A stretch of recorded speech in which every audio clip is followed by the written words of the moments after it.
Today's episode is going to be a bit special, hence the start in the early morning, because we are definitely not going to need the daytime for all the boring stuff we are not going to do. Make sense? Hello peeps, Drakken here. A hearty welcome back to the 14th episode of our city building series. As you might have figured, today's tasks are plenty, and as we won't be able to build on Sunday, we have to do it all today to get successfully through the weekend. So as you can see, I was looking around for a place to put the old Market Street. Yeah, that's not an old city, actually not even 2 weeks old in real-time mod time. So let's not pretend otherwise and just put it where it maximizes our commercial income. And we need that tunnel back to cross under the avenue here. During the night, our amusement park from the last episode leveled up, so I think it is time we also start doing some detailing after putting in the new attractions. One of them being actually a swinging boat kind of ride. And for a swinging boat ride, I figured there should be some water around, so we need to have a little lake or pond there, which is why I'm doing all this terraforming. And you know, those swinging boats mostly are kind of themed as like piratey stuff, so maybe a little pirate cove thing. And the good thing is I wanted to separate the kids' gentle rides from the thrill rides anyway, just because they are attracting a different kind of demographic. And I decided to do that mostly with landscaping tools like rock formations and trees and bushes, shrubbery. Just because we don't have like western themed rides or sci-fi themed rides. Natural landscaping probably would serve all the rides the best, as we have removed the silly looking high density buildings in this area through the past episodes, and we need more taxpayers to get through the week, and now is a good time to apply our high density build button in this area. This requires me to draw a new road layout, and before some transport lines are going to get broken, I am removing them beforehand and reinstall them afterwards. Actually, this is kind of the more boring parts of this episode, because all I'm doing is just redoing a part of the city that was already present, but with a new build pattern. But the thing is, it is a Let's Play series, so I had a hard time deciding whether to cut that out or leave it in there just so you guys know how the city has changed. So I decided to, just skip to the part where I'm zoning and applying the districts, and then we visit, just know in the background the stations were redone, yada yada yada. Please feel free to comment on this issue, whether you want to see everything or I should not hesitate to cut boring stuff out, and at the same time whether, if the stuff is getting cut out, if I should mention it someone else, for example, oh by the way I also did that. I just try to entertain you, and in this case I just was not sure. So please give me your feedback. Gladly, I know that you guys love detailing work, and no worries, we are going to bring this amusement park to level 5 this episode. But then again, I was given the impression that I am supposed to narrate over my visuals, because that kind of is the style of the Let's Play series I'm doing, right?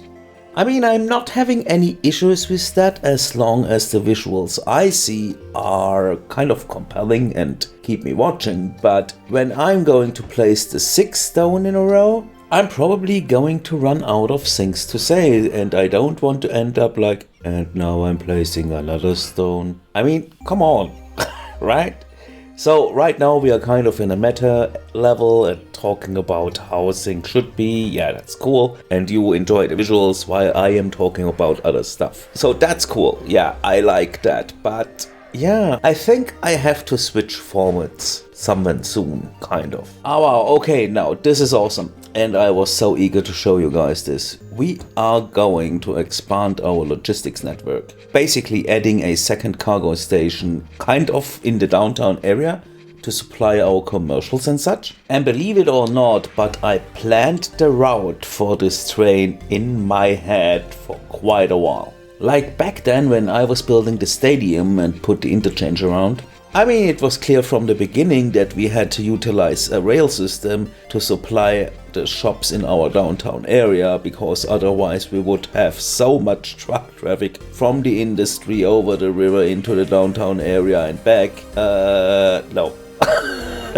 So, yeah, we use rail and we use it in a smart way, so those trucks just doing very short deliveries, not being on those downtown roads for extended periods of time. No, just spawn in the cargo station, deliver somewhere else, return to cargo station, be despawned again. And this way we can keep the agent limit for vehicles very, very low and still support our city very well. As we just placed the cargo station at the little roundabout we created around the recycling center, the next obvious things to do are to connect it to the rail and then build some streets to connect it to the road network. But I'd like to point out something here, the way we connect those cargo stations to the rest of the network. Every Cities Skylines player should hopefully be familiar with the concept of road hierarchy. Based on those principles, I'd like to extend this by another layer, the logistics layer, so to speak. So here we are looking at the road layout as it is right now. We have our highways, which make those our arterials, and then those our collectors,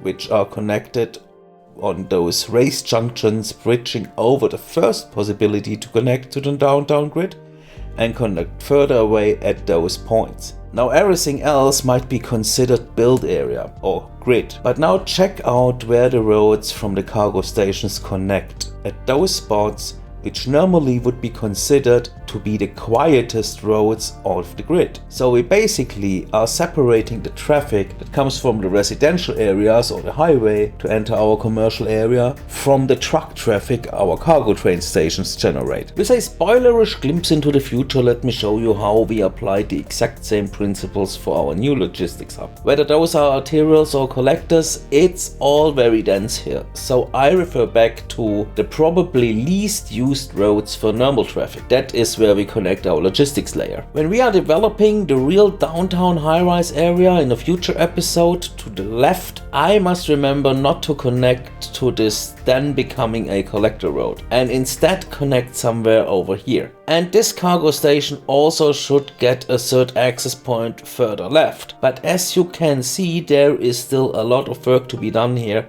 Monorail needs to be continued, the rail there probably could come out of the ground earlier, yada yada yada, all that stuff. What we have to make sure though is that those connections points from the logistic layer are not too attractive to normal traffic to pass through there. As we saw in the past episode, our first cargo station is not able to handle the load anymore, so I am deleting the third access road to put more emphasis on supplying the area to the left from our new logistics hub. I am pretty amazed about the accuracy at which such a setup is operating. Trucks which spawned from one logistics hub are not going to drive off to do wild deliveries in the designated area of another hub. What can happen though is that a truck still has goods to deliver after reaching its first destination, and then things get wild. That truck might venture off to an entirely different area of the city to deliver the other part of its load. Okay, 2 access ways I guess this cargo station can handle with ease.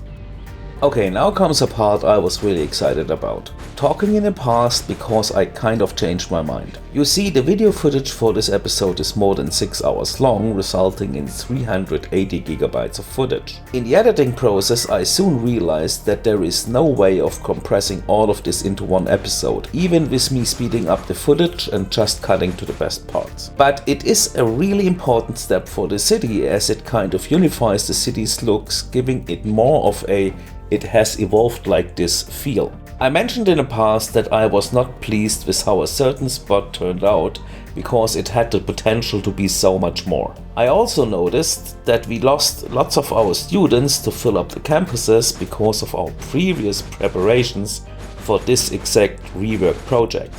But since today is Saturday and the real-time mod closes all the schools and faculties through the weekends, but left the other campus buildings operating, I noticed that the people which were moving into the city were mostly adults, and a big part of them enrolled in our campuses.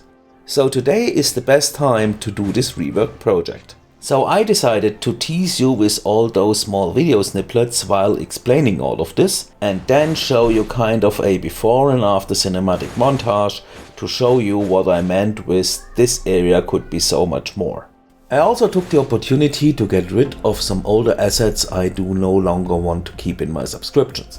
As you already saw, I replaced 3 custom-made metro hubs with the sunken metro stations from the Creators Pack. The Bird and Bee Haven became part of our second city park. And besides all the high density and a few high rises sparkled in between, there is also a new Hollywood Hills-like low density area at the hillside with some exclusive real estate for the richer folk of our city. But let's be honest here, the real gem is the new city park. Right between 2 of the sunken metro stations, one of which kind of became the busiest or one of the busiest transport hubs in the city. It marvels and I love it.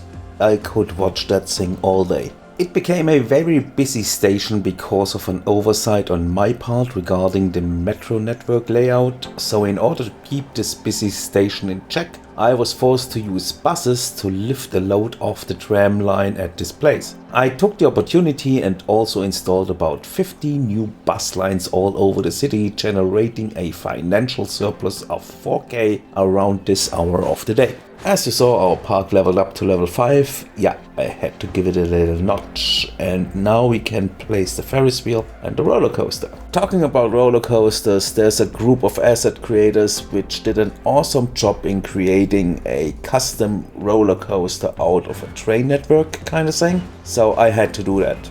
Enjoy the ride. So that's enough for me. Thanks for watching. Please leave a like if you liked it. And we see each other next time. Bye guys.